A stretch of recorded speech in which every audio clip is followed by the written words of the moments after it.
Live from the Preston Highway Studios, it's 24-hour Purple People. And now here's your host, John Harper.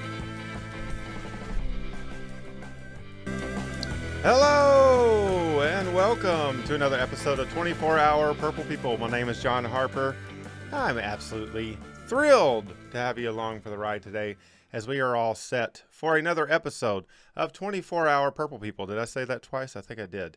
What a night at Lynn Family Stadium last night for Racing's final game of their sophomore season, the final game of 2022. Went out with a bang, a lot of late game heroics by the Lavender Ladies, and we'll talk all about that.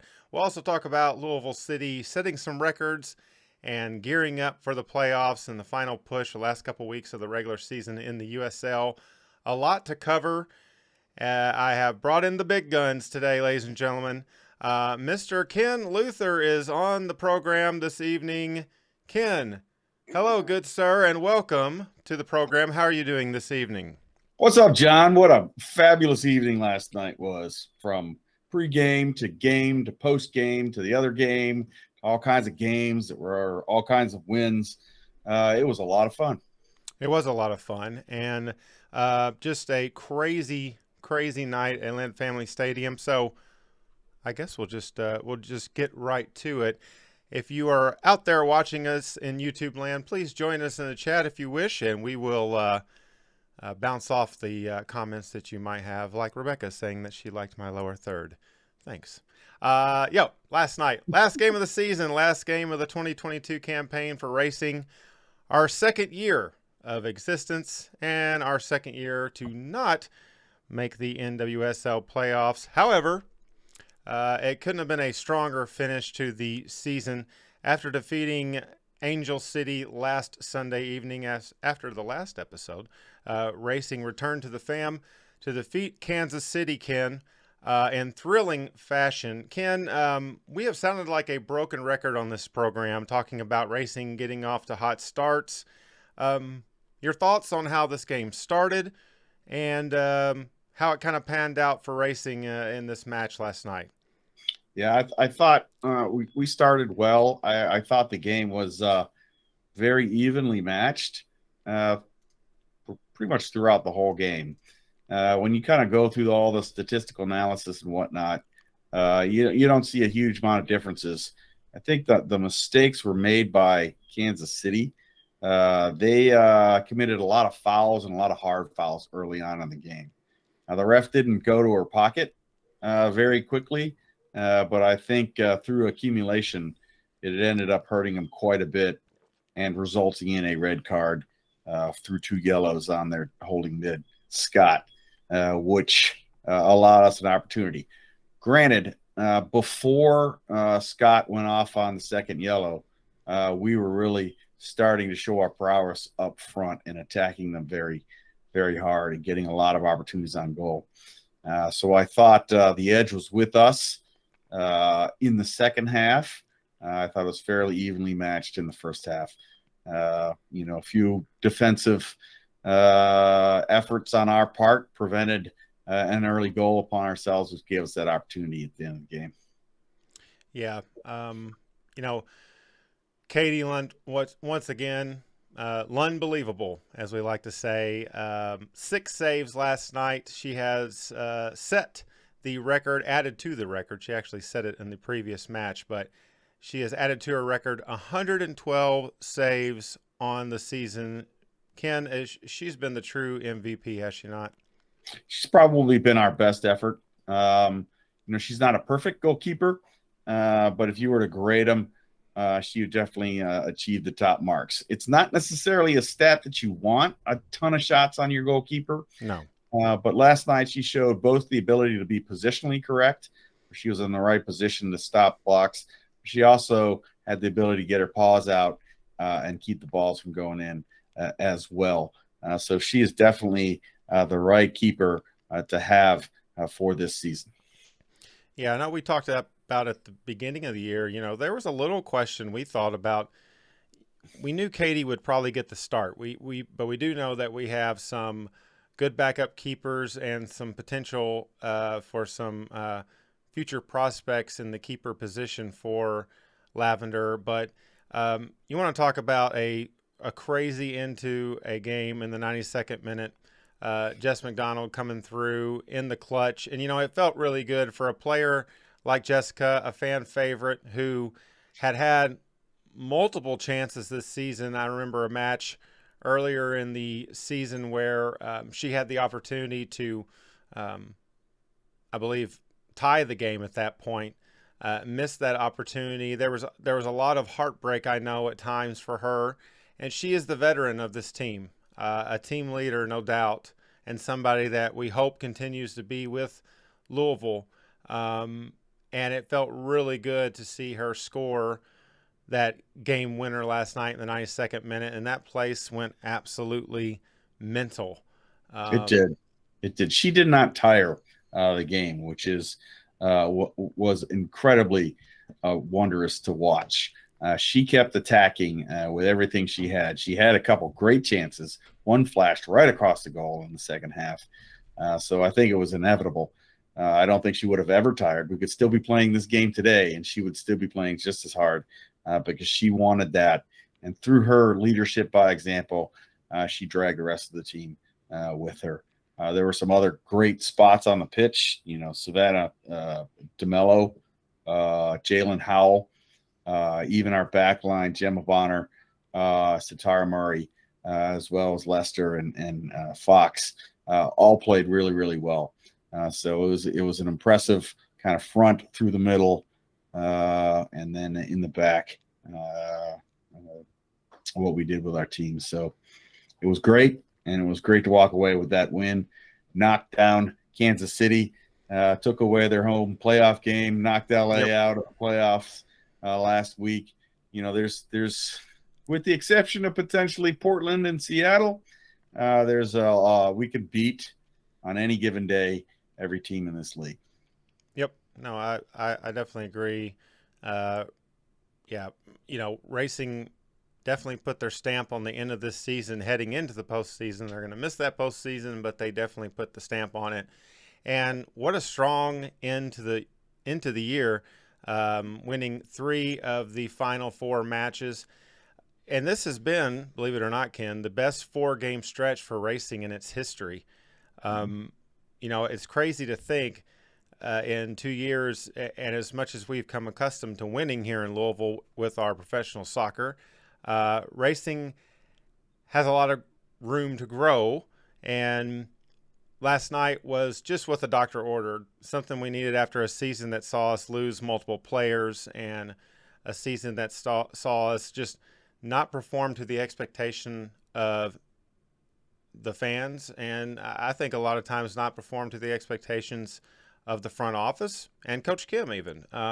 And last night felt good. It was good to see. The commissioner was in the house, which we're going to talk about a little bit more. But yeah, it was good to see, and it was just what we needed to end the season on, and hopefully we bring that momentum into 2023. The NWSL is young. The league is young. Figuring out the best methods to be a dominant team in this league has not necessarily been established. The Seattles and the Portlands that you talk about, their other halves on the MLS sides have been great teams, and they've been around, and they've had soccer communities there for years and years, right? Louisville is still young. We're still a young city when it comes to soccer, and we've had some incredible start with Louisville City. Racing, heads into their 3rd year, I feel like, with a lot of momentum. I hope that we continue the passion that we've had. Look, we've never doubted the passion or the intensity of this team, and they've fought every step of the way through thick and thin. And at times they've put their head down, but they've put their head right back up, right? In the post-game press conferences, we've seen a little bit of, off and on demeanor from the players, but it's frustrating. It's frustrating when you're putting all that effort into it and not getting the results that they want and they expect from themselves. And hopefully last night was a good segue into 2023, and also a good segue into our next topic, which we thought we would talk about for a moment. A racing scorecard, a little review of the season. Quick review, nothing too major. Well, I don't know about you, Ken. You probably have pages of documentation on this year. So our sophomore season, obviously we've talked about, wasn't our best, but we did finish on a high note and 1 point higher than our freshman year. So a couple things that I noted just looking up some stats, Ken, that I would like to improve on, and then I'll kind of give you my score of this season. Sound good? Yeah. Let me just make one kind of point. I'm not making any excuses, but we did start a team, build a team, and start a team right after a pandemic. So we kind of got to take that into account. We did have an abuser as a coach that we had to get rid of, and the morale hit that it took to our team, and probably is an explanation for why a lot of players chose to leave, which kind of broke the team apart a little bit. So we survived those two significant events. And oh, by the way, we have world-class players that keep blowing out knees and Achilles tendons and things like that. So luck has not been on our side. I'm not making excuses for those things, but when you kind of at the end of the season see it all kind of get put together like that, where you're matching up against the best teams in the league and you're winning the games decisively, I think that says something. Yeah, no, I would agree with that. I mean, this wasn't Kansas City was not a bottom of the table team by any means. A team that was looking for that home field advantage, or at least to host a home game in the NWSL playoffs, and we denied that right for the Courage, or for the Current, the other C. And yeah, we just were we wrecked the league here in the last week or so. So, but circling back, some things that I would like to see the team improve on. We led the NWSL in yellow cards and fouls. We have to be more disciplined, I believe, at times. I think it kind of speaks to our style of play at times. We were fighting for every chance this season, and I think that was kind of led to that. It's not the worst stat necessarily, but you hate to be the league leader in yellow cards. We also had some of our losses were very lopsided losses that seemed like we just did not make good tactical decisions. And I think that's more on coaching. And I think we've got to fix those things. We also had a few injuries along the way, went without Nadia for quite a long time, and she came back mid-season. And we lost several players, Cece Kaiser, Ebony Salmon, Addison Merrick, Taylor Otto, Freya. Too many to mention, Ken. All that being said, 80,000 plus came to the FAM this season to watch racing and to support the Lavender Ladies. And in a league that is going to continue to grow and grow to huge heights here in America, the sky's the limit. So let's hope that we continue to build on this and enter 2023 in a better frame.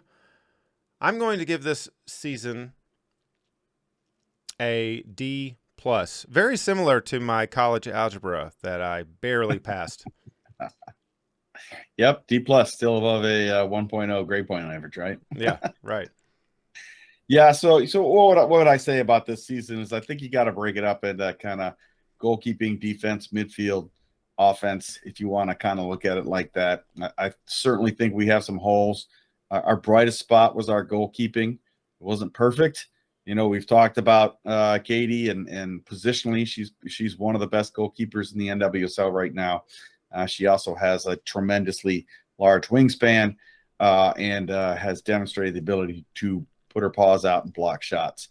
Where I think Katie can do some work is when the crosses come in, making sure she either decisively punches them out of danger or comes down with the ball. That's some of that really got the hairs on the back of my neck up occasionally when you saw that. But I would certainly give her a B+ and she took a lot of shots. So that's big. Our defensive line, I think it's solidified into what you're going to see next year, if we want to lean into that at all. Which is if Gemma Bonner comes back. I don't know if it's a 2-year contract. I don't know if she'll come back or not. I think she's got a spot on the team, and I think Satara Murray also improved every game. Yep. To where her best game was last night. So I think that center back pairing is very good. I think Lester and Fox are very good. They both demonstrated the ability to range forward. I didn't see as much out of Fox this year as I saw last year, but I think maybe we were ensuring that we weren't going to have any breaks on us and not pushing her too far forward. So you're going to want competition in those positions, but I'd give the defensive line, a C minus, probably, maybe even a C. Right in front of them, I think Jalen Howe came on very well at the end of the season. I think it was a big transition for her going from the college game to the program game this year. So she's certainly one who got a national team call-up, which is awesome, in replacing Kornecki on the team. So she gets to continue to play soccer this year at a high level, and I think it's certainly somebody we want to keep on. Also in the midfield, Laura Millay, our utility knife player that we've seen kind of play all over the place, we'll definitely see next year, assuming contracts and all that work out. Savannah DeMello, certainly you're going to see her also getting a national team call up from her as well. Moving kind of forward up front, I think we're gonna want to see the midfield, I think, struggle. That was one of our big weaknesses. We saw it come together last night, but all season we kind of saw kind of low grades or failing grades from the midfield as they were putting it together. Moving forward, you've got a number of offensive players, and this is where I think we need to focus in transitioning new players in, making sure we get potentially high-scoring players. We don't know whether or not we're going to see Nadia come back or not from her second ACL injury, albeit on another leg than the first one, or not. I hope she can continue to play, but when you start racking those injuries up, it gets a lot harder. Alex Chidiak, I certainly want to see come back. She's starting to get used to the league for sure as well. I hope Jessica McDonald comes back. She played yesterday like she was 22 years old. Yep. So if she still has that in the legs, she's got a lot more than I had when I was her age. So I can't wait to see that. Certainly Amina Ekich, you want to see come back. And I don't know what happened to our Chinese player, Wong. I didn't even see her on the bench or in the stadium last night, so I don't know what the status of that is. Kirsten Davis also is a young player that I'd like to see come back. She's put in a lot of minutes, especially after Nadia got hurt.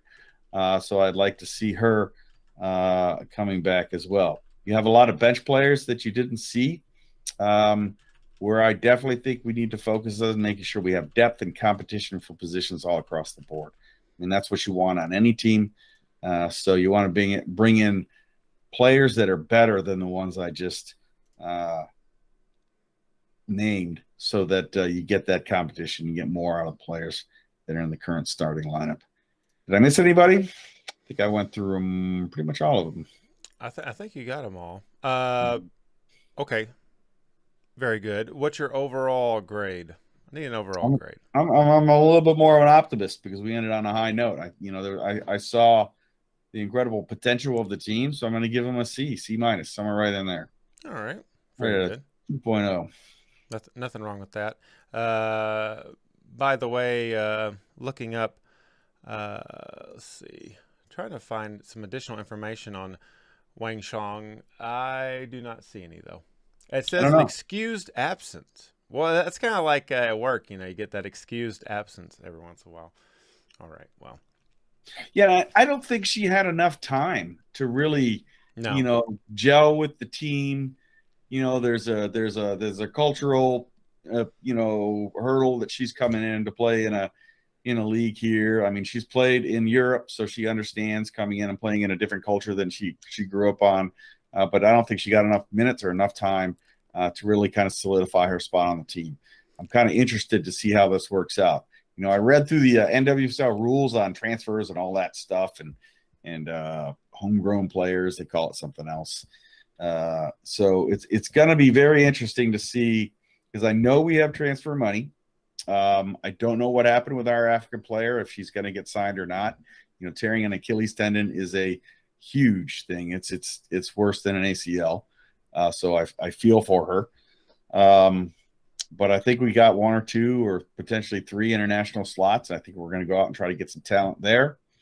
And I think we may or may not see our first academy product coming out of the academy too, as what we call it, designated player or something like that, or because there's another Sanchez. We saw one Sanchez last night make his debut, and there's a second one that's 17 that's currently playing for the under-17s for the U.S. national team.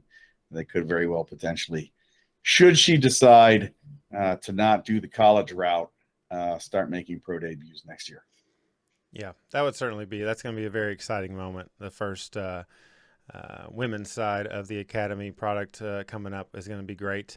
Rebecca said that she wasn't sure if you mentioned Amina. I believe you did, saying you want her to stay on board. I think that she's going to be somebody that we find a way to keep for a long time. If we're smart, if she's got so much potential, I believe she's going to be somebody that's going to be a star in this league at some point.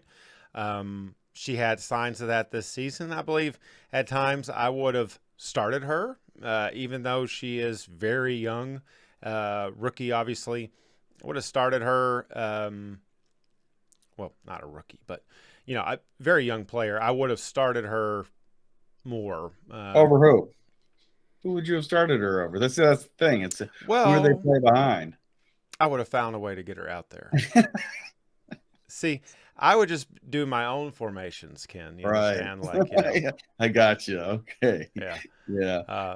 Amina's definitely somebody you want to hold on to. You can see a lot of. She's your set piece player. When Savannah DeMello is not taking the set pieces, and she shoots more than anybody else. She has that quick shot, especially from the top of the box, where she's going to score a lot of goals down the stretch.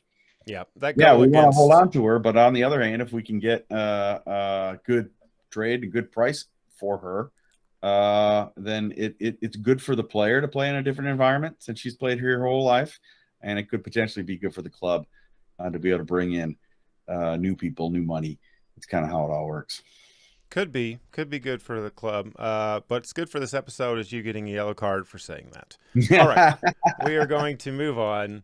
I was also gonna talk about Emily Fox, because I said I thought I was more impressed with her last year than this year. That is another player I think we could get a very good deal on, and I know that's probably you're going to give me a red card for this. I get it. It's coming, but I was one of the first people to say Savannah McCaskill needed to go, and she became unprotected this past year. I think Emily Fox is a great player, but sometimes I don't think she's used to her utmost potential. So we could potentially get a lot of worth and value out of her. I'll take my red card. Thank you very much. Well, last night was not the only Louisville soccer game. There was an away game last night as Louisville City headed down to Rio Grande in southern Texas to play Rio Grande Toros FC. A very historical evening, Ken, if you could comment. Oh, you can't. Very historical evening for Louisville City. Its first 20-win campaign matched a club record for in a season, 66 points and counting. We're sure to break that in the coming weeks. Those figures compare to some of the high marks last seen in 2018, the last time he won the championship. Wilson Harris coming through with a beautiful header and a set piece by PDP that the captain served, and it was absolutely delicious to get past the Toro keeper. Ken, I know that you watched a lot of this game as it started an hour later than the racing game. I know you caught that incredible save by Kyle Morton. I guess the biggest newsworthy thing out of this match, number 17, Cameron Lancaster, back in the lineup, coming off the bench late in this match. RGV had a hard-fought contest with us down there at the HEB Park. What'd you see out of this match from Louisville City? Another clean sheet for Kyle and a big win on the road. I used two websites to kind of review games that have been played. FOTMob, which a lot of people probably use because it gives kind of the player ratings and things like that. But for the USL, I also use the USL kind of website and where they have their match center. And they have a couple of good kind of statistical breakdowns. One of my more favorite ones is the heat map.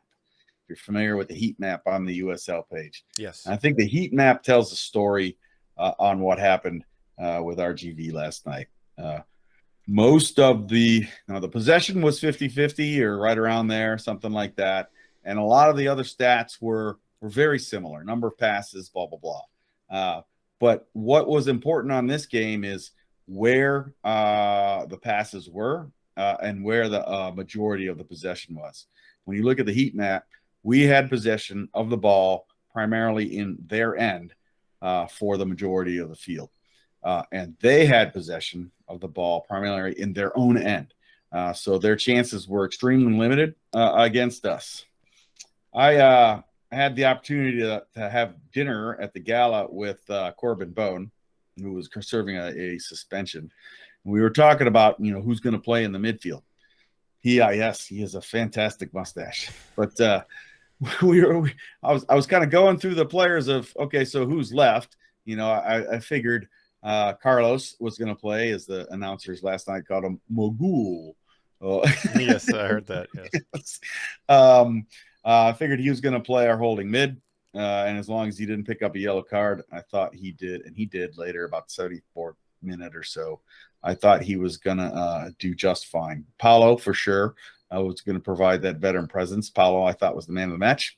Not only for that delicious ball he served up, but also just for the leadership. I mean, when you saw him talking to the players, especially players that were playing out of position, Ray Serrano played the 10 in that position. And we played a 3-5-2, which was not a formation that we would normally play.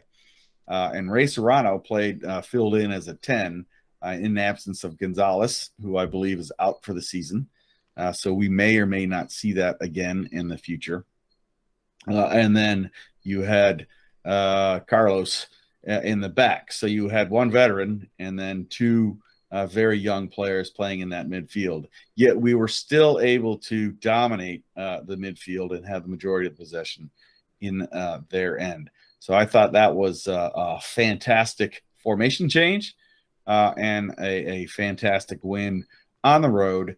Not a very long way away and not an easy place to play. We got a goal in the first half, and we were still able to continue to attack for the rest of the game.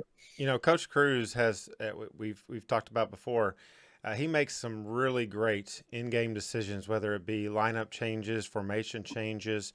He really prepares for these matches on a match-by-match case.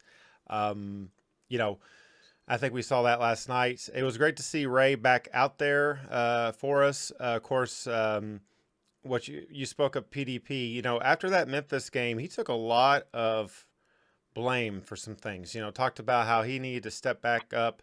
And, PDP was our captain for a long time and consistently our captain. It kind of went to McCabe, bounced back and forth at times, but PDP being our captain. And, he kind of stepped back up in that match last night. And I felt like he came out of that Memphis match. We talked about last week. I said that, we're mad now. And we were hoping that we played that way but played smart. And I think we did. And, PDP did show a lot of passion out there. He's always the first person to stand up for his teammates, to the refs when he sees maybe a possible bad call. And speaking of stats, you talked about these stats. Crazy similarities on these stat numbers. 224 accurate passes by RGV, 223 by Louisville City, 10 shots to 12. 17 fouls committed by RGV, Louisville City was 16. I mean, everything's very, very similar. You wouldn't know who won the game unless you looked at that heat map thing, and then you're like, I absolutely see what happened here. Yep, it's all about positioning, and just hats off to Kyle Morton's left leg. Little did we know of Kyle Morton's left leg. I mean, it's now going to go down in the history of Louisville City. That is probably one of the more impressive saves I've seen by Kyle Morton since following his career, especially this season. Very impressive, right up there with some of his saves during the Open Cup run. And but wow, I mean, that was a game saver. Kyle Morton has, the best shutout record in the league. Yes, predominantly because of the men in front of him, but sometimes because they are so good, we forget that he's also the best goalkeeper in the league when it comes to blocking shots as well. He just doesn't get a lot of opportunity to do so. Unlike Katie Lund, who gets lots of opportunity to block shots, Kyle Lund has people that really do a very good job protecting him in front of him. So when he is called upon and he does a save like that, we are reminded about how good he is. Kyle Lund, did he propose to Kyle Lund? Whoops. All right, let me have another drink. That's good. You know what? They're definitely, they might be out of the same gene pool, right? I mean, there's very similar skills. That's for sure. both incredible keepers. We have two incredible keepers, and a lot of people, they were upset that we wanted to go a different direction in the off season. I think Kyle Morton has lived up to the standards that we expect out of keepers here in Louisville City. We've had a great run of keepers since the beginning of this club. We've been blessed. And Kyle's been a great keeper for us and a fan favorite. And it seems like a good dude all around. So, but hey, impressive save last night, and it really did save the game for us. And a game that was important, gave us a little bit more cushion in that first place position. We've already secured a home game for the playoffs, and it looks like, which we'll talk about in our next topic, that the first place position is seemingly ours. But we do have a matchup that's going to be a little tough on Wednesday evening, a midweek clash in the Eastern Conference of the USL, as we welcome, for the first time in regular season play, Detroit City FC to the FAM. Detroit, Ken, is hanging around 5th on the table. They're in that mid-50s pack in the USL Eastern Conference. They've got the Legion right in front of them. They got the Hounds right behind them. It's a very uncomfortable position for DCFC. This is a team, Ken, that we are likely to see in the playoffs if some things fall into the right position. We'll see, however, with this game and their matches coming up, they have some potential to jump up a notch. It really depends on tonight. The Rowdies go out to Monterey Bay to play a big match out there. If they were to draw or come up with a loss in that game, it is possible for Detroit to hop both of them, be in third place in the East. DCFC, Ken, we're very familiar with. They always play a very tough game, and they play in a tough environment up north, but now they come to our house. What do you see of this team that we have seen in the U.S. Open Cup? Only one time in the regular season, a win mid-August for City up in Detroit. What do you see out of this game on Wednesday?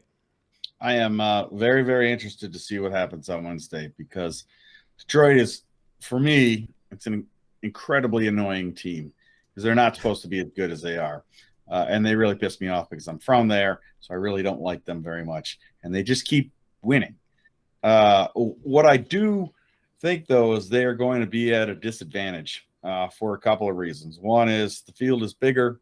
It suits our style much more. It's a legal pitch, yes. Yeah, it's a legal size pitch instead of whatever it is that they play on, which is not regulation. I've said it before. Somebody needs to look into that.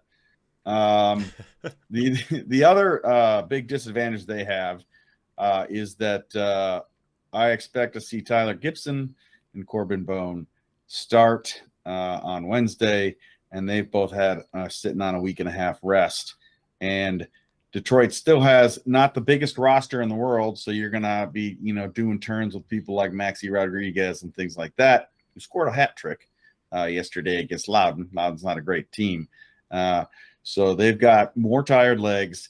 We've got, because our men keep picking up red cards or multiple yellows, we've got some rest in our legs. So I do think we have an advantage. One thing I asked Corbin to do is really I want them to run up the score on this team because they're just too annoying. So they need to learn who the mighty Louisville City is on Wednesday, and I think they will. Yeah, this would be a great opportunity for us to humble them. I know we were all kind of disappointed at the beginning of the season when we saw this game was on a Wednesday, because we really wanted to see some traveling Detroit fans, and we probably still will. They have a great supporters, but this is a big match for Louisville City as they continue to pad that first place lead. I could argue it might be a bigger match for Detroit. They're wanting to move up in the standings, and they have a short window of opportunity to do so.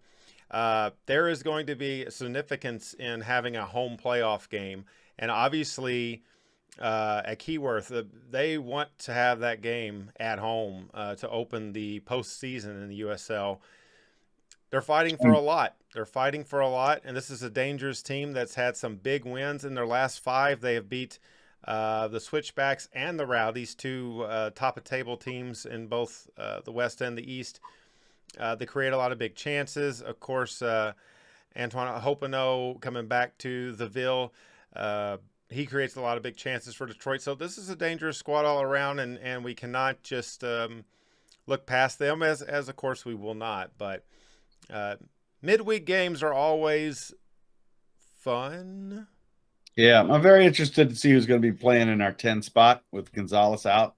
And that's the only kind of piece that I'm worried about.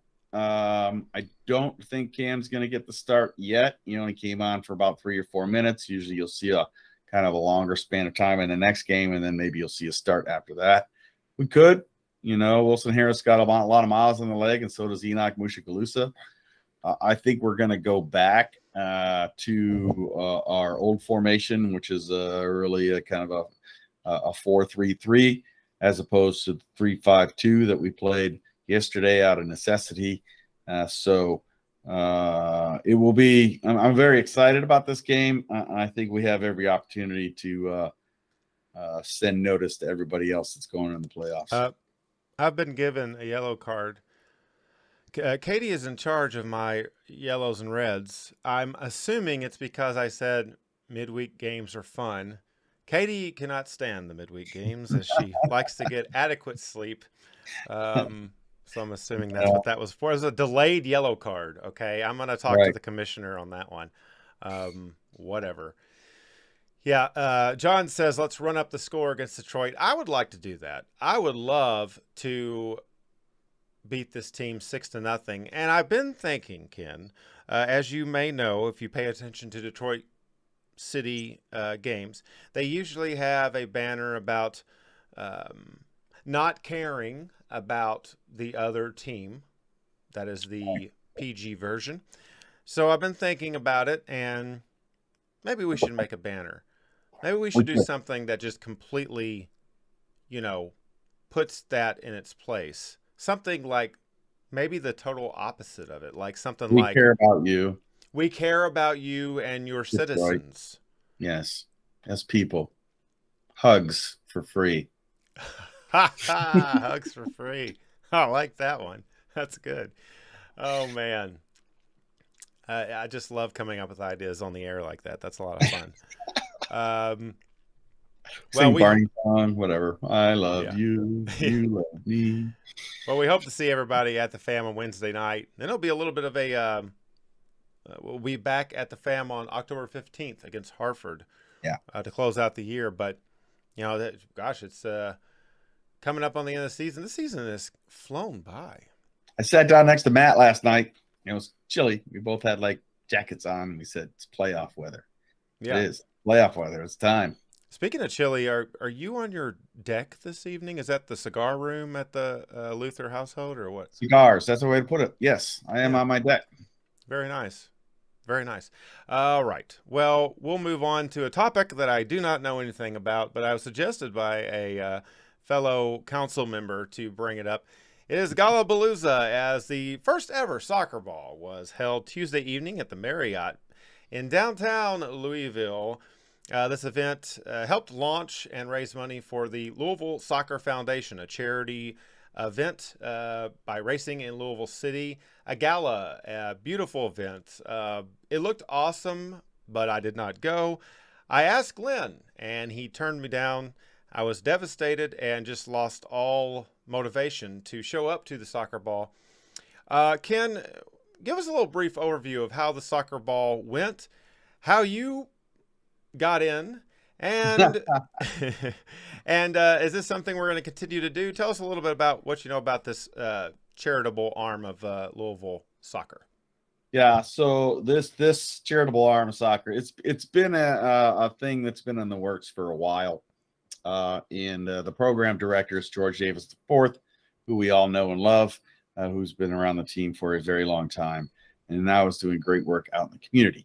Well, the great work that he's doing out in the community is necessary work, predominantly focused in underprivileged areas, mostly west and southwest Louisville, where kids don't have an opportunity to play in soccer leagues. They don't have the right equipment. They don't have the fields.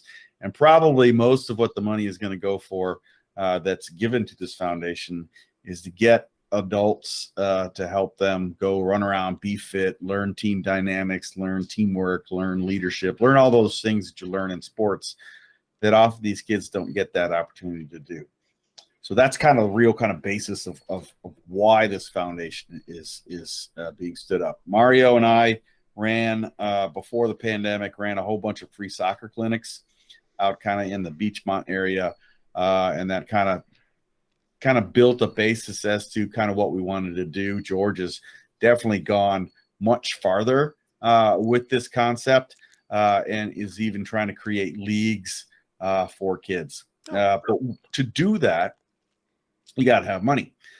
So they had this gala, which is a great way to raise money once a year. And those of us, yes, it seems like the tickets are super expensive, but on the other hand, this money is all going to kids and families that don't have the money to be able to do these things that, frankly, you and I have had an opportunity to do our whole lives just because of the environmental circumstances that we were born into. So yeah, we got to pay a lot for the tickets, but that money is going for a good cause.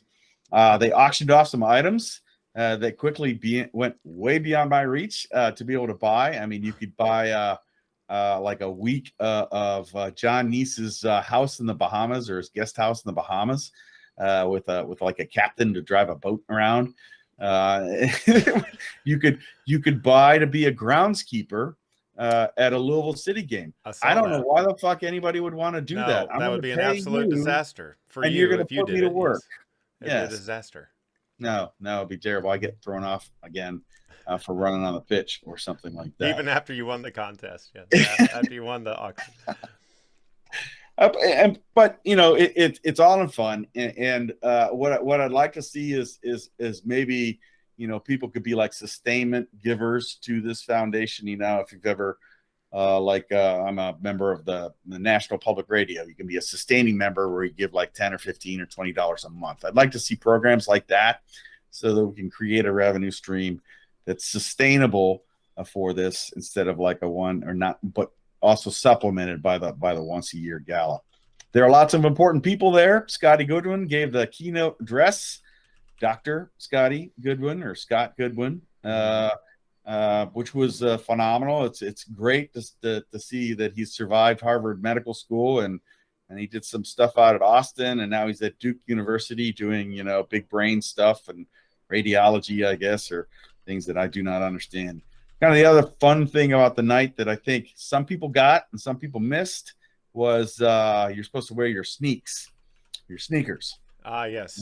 So I'm an old guy, so I was like, I don't know how this is gonna work. So what I knew I needed was like clean sneakers. So I went out and got myself some shiny black K Swiss, so they weren't dirty and they had like the white soles and not a speck of dirt on them. I think I survived, the fashion police.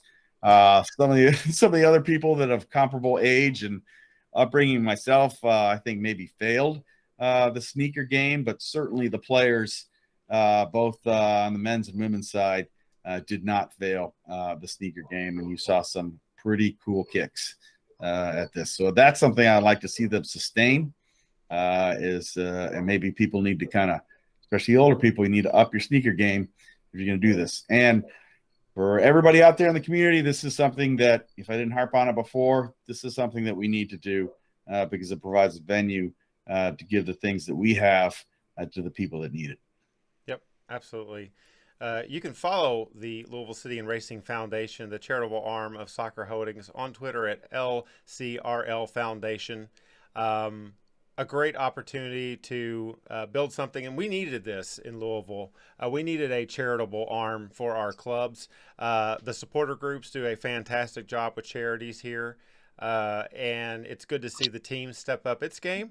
And George Davis IV, God bless that guy. He's done so much for Louisville City post-career, post on the pitch, and it's just a really nice guy. He does so much, and he's working hard, and this is only the beginning for this, and it's very exciting to see.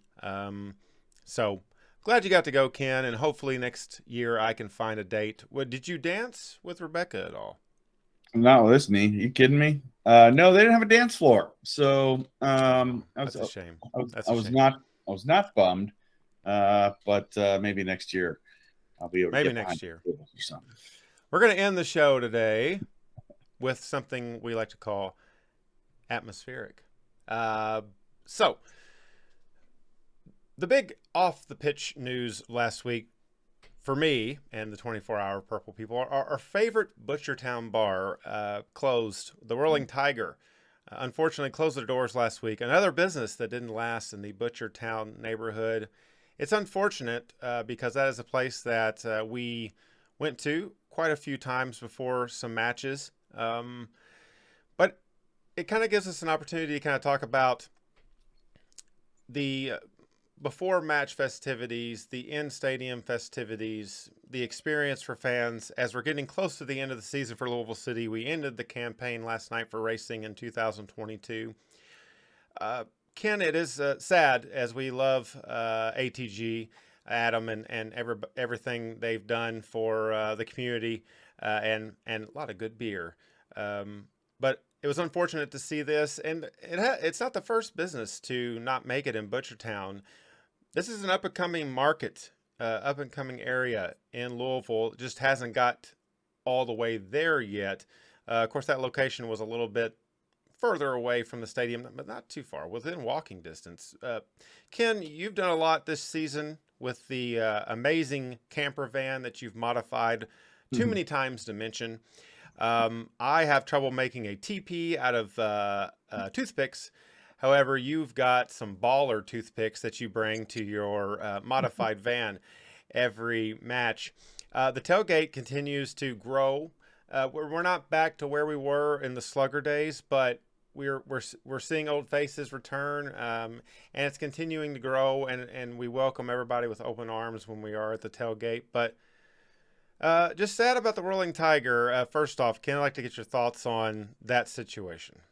Yeah, it's a risky environment down there because you've got Nulu right next door, which is hot, and then you've got Butchertown, which I guess the real estate is a little cheaper than Nulu, and you can do a little bit more there, but to be able to get a constant and sustainable rate of people to come through your establishment, I think, is a challenge. You're going to get some on game days. Now, both Nulu and Gold Bar are the two places that we're most familiar with. Were kind of these small venue places that did like small bands and raves and stuff like that, which is awesome.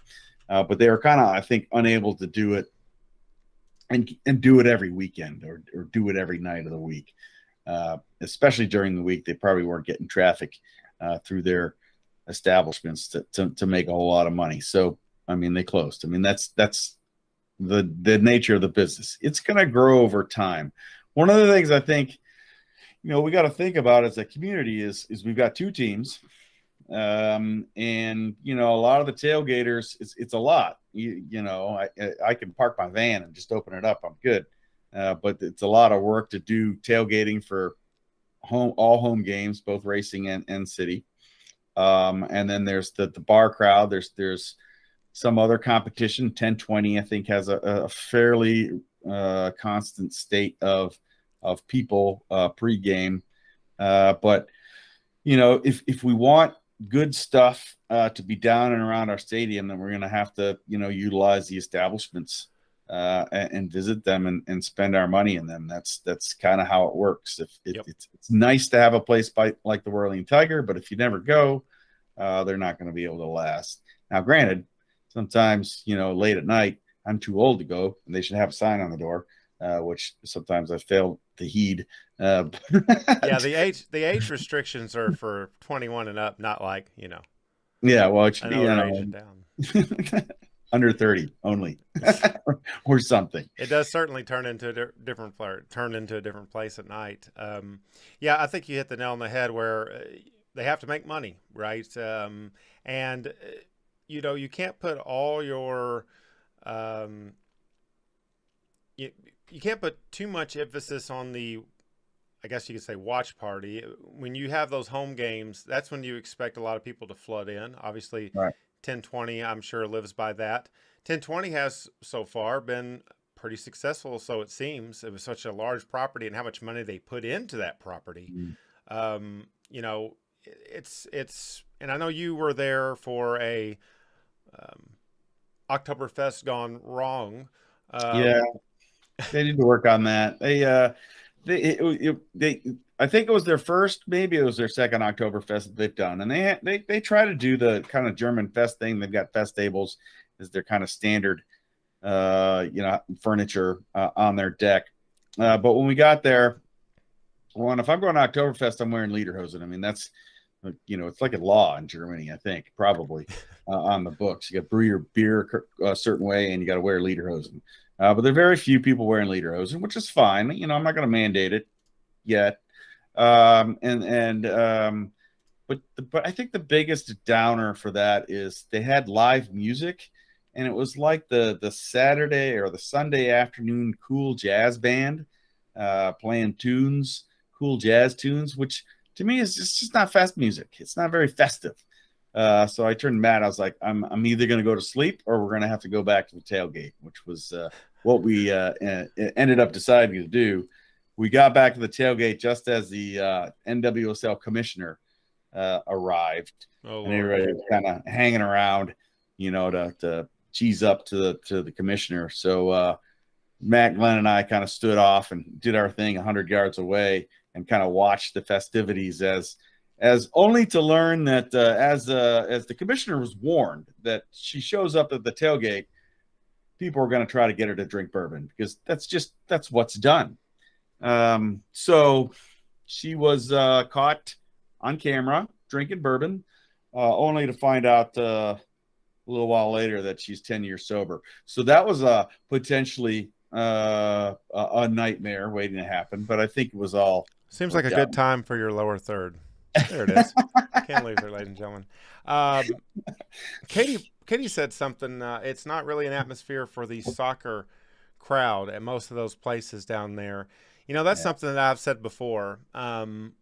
Every place I've walked into down there, with the exception of maybe a Scarf, has had little to no Louisville City or racing related wall decor. And that to me is one of the dumbest business decisions that any of these places. If I was going to take my life savings and invest and open a bar in Butchertown, it'd be purple. The entire place. Yeah. And it would be covered. I would take everything out of here. I would take everything out of storage. I would take all the TIFOs out of the basement closet, and I would hang them up in the bar. So I think when somebody does that, that might help. I wanted to bring something up here to your attention. This is going to be no fun at all. I'm sure you've seen this before, Ken. This is the master plan of Butchertown. The master plan, something you'd only see on the horrible place we call Reddit. This is got in it the details of everything that's going to go around Lynn Family Stadium. Now, eventually, a lot of this stuff could happen. I know that the Gold Lot, I believe, is kind of first on the list of things that could possibly get changed, and that would, of course, change where tailgate's going to be. That's not true. I got different scoop from somebody else, so I could give it to you if you want. Yeah, scoop away, sir. So if you're looking at this and you see the stadium, and underneath the stadium you see Signature Restaurant, where that's pointing to. That's that kind of little hill, yes, right in front of that gate. As I understand, that piece of real estate has already been sold, and they're going to start developing it very soon. I don't know what very soon means. I assume probably in the off season. I also understand that where the gray lot currently is, and it says residential, they've sold at least half of that already, and that as well will start to get developed very soon. I can't quantify very soon for you, so please don't hold me to that. The Gold Lot, I was told, and maybe that's because the person who was telling me we were both standing in the Gold Lot and we were tailgating, but the Gold Lot is the last place that's going to be sold. So that might give us some time to find a new home. Maybe not. I could be totally wrong, but that is the scoop as I understand it. Interesting. Well, thank you for those half-accurate and half-hearted scoops. Yeah, this is interesting, this master plan. And, of course, I would love to see that come to fruition. I think that was the idea when the stadium was first built, is there was going to be a lot of business opportunities, and there still is. And that, of course, could change the game day atmosphere and pregame festivities. Okay, so I want to close this topic with the following. Next season,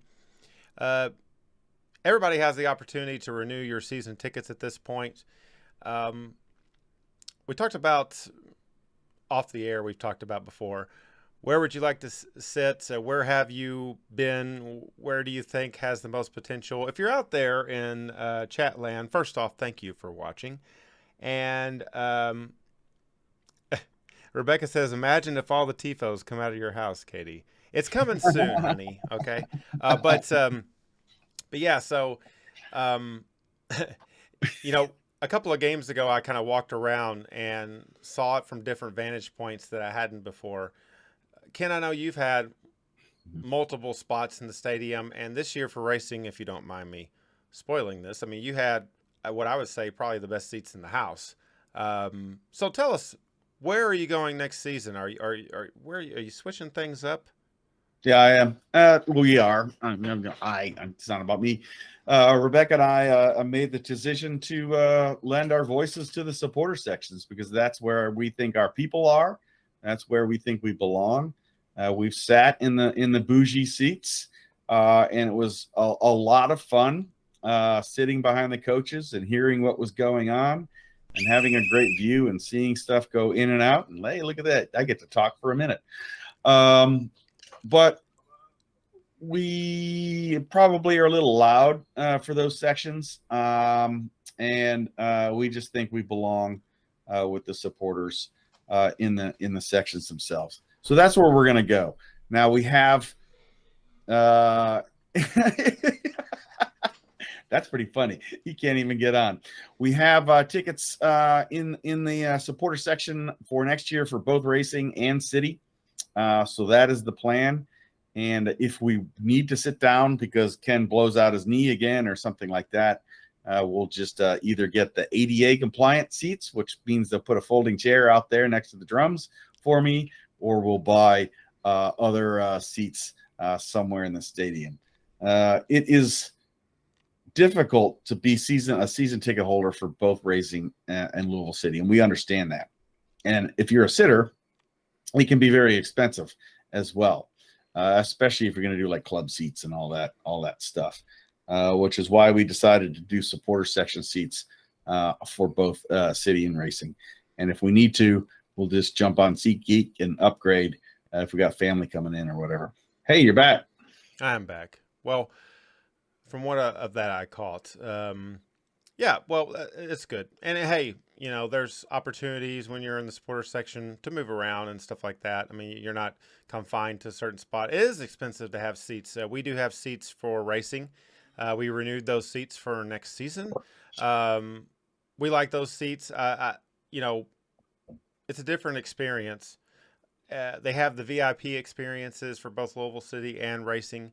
They are very expensive, and when you're supporting both of these clubs, it can be a little pricey. So, but when we look at the attendance numbers, Racing with over 80,000 this season, Louisville City is on track to have higher attendance for the 2022 season, which is probably goes without saying. As we were coming out of the pandemic, attendance was a slow start in 2021. But year over year, we want to see we wanted this to continue to grow, and I think it will continue to grow. And everybody that goes to games, that first experience is like no other sport that they've been to, especially people that are not accustomed to a soccer crowd. And, I think what you said about being a little bit too loud for where you're seated for Racing, I don't think that's true. I think that's something that motivates the team, and I think that the coaches probably hate you, and I think that we need to put it in context. I've been accused of being too loud in the supporter section before. Everywhere in the stadium, Ken, you've been too loud. I'm just too loud, I guess. Too loud on the way to the stadium. So Rebecca says we need a skyscraper to block the sun. That would be phenomenal. I'm not sure. I said casino. I told one of the owners, can't remember which. I was probably maybe on some sort of substance at the time. I said, big giant casino right there. Well, first we'd have to legalize gambling in Kentucky, so that'll be another 45 years. Put it on a boat in the river or something. I don't know. Yeah. God doesn't mind it when it's floating on the water. Yes, I know. Okay. Well, we have gone on a long time, but it's been a lot of fun, Ken. And we want to thank everybody out there in YouTube land for joining us. If you haven't yet, hit that like button. We really appreciate that. It helps us get seen in the YouTube algorithms that we cannot even begin to comprehend, but it does help. Don't forget to follow us on all the socials, Instagram, Facebook, Twitter. And very soon, Ken, I have an announcement. Very soon, we will be on a fourth media outlet, and it's not TikTok. And it's Twitch. Not Reddit. Nope. I hate Twitch. Yeah. I ditched the Twitch. I'm not staying it. NWSL needs to get off Twitch. They're killing me. Oh, it's horrible. It's horrible. And sometimes you click the wrong link, and next thing you know, you're watching something that's probably giving your computer a virus or something. So, but nevertheless, we want to thank you for joining us this evening. It has been a fun 2022 for us. This show started February 27th of this year, and we continue to grow every week. And you are the biggest reason why the people that watch these shows and watch our channel and the Hot Minutes and all the stuff, we've had a lot of fun this season. We'll continue to have fun. There's new commercials on the way, things of that nature that we will be debuting at some point this season. Well, let's see. Yes. John says, split it, supporter section for Racing and seats for Louisville City.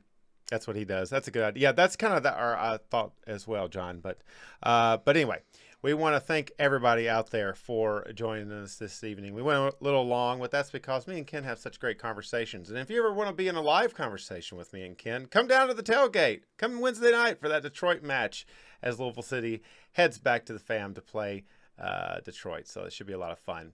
Well, that's all I got for this evening. Don't forget, we have audio form of this program on Spotify and other places you get podcasts. They usually come out on Wednesdays or whenever we upload them. For Ken Luther and Ken Luther's Deck, I'm John Harper.